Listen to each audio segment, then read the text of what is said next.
വേറെ ഏതെങ്കിലും ആയത്തൊന്നുണ്ടെങ്കിൽ ഒന്ന് പരിശോധിച്ച് നോക്കിയിട്ട് അതൊന്ന് വണ്ടിയിൽ എഴുതി വെച്ചാൽ നന്നായിരുന്നു.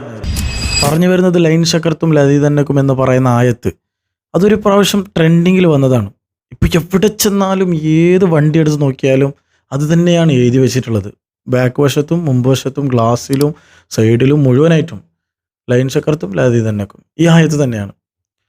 എങ്ങാനും ഒരു പക്ഷിയോ അല്ലെങ്കിൽ എന്തെങ്കിലും വന്നതിലേക്ക് കാഷ്ടിച്ചാലോ അല്ലെങ്കിൽ ധൂള് കയറിയിട്ടുണ്ട്, ആ വണ്ടി ആകെ നശിഞ്ഞിട്ടുണ്ട് എന്ന് വിചാരിക്കാം.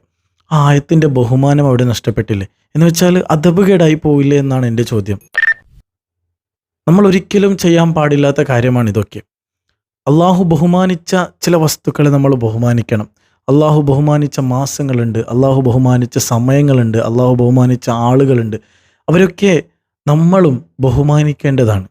ഒരിക്കലും ഇത്തരത്തിലുള്ള ട്രെൻഡിങ്ങിൻ്റെ പിന്നാലെ പോയി ഇത്തരത്തിൽ എഴുതി വെച്ച് കോപ്രായങ്ങൾ കാണിക്കാനുള്ളതല്ല എന്ന് ഈ അവസരത്തിൽ നിങ്ങളോട് ഓർമ്മപ്പെടുത്തുകയാണ്.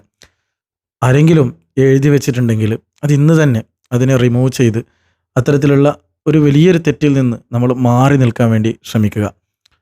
ട്രെൻഡിങ് വരുമ്പോൾ അല്പം ചിന്തിക്കുക.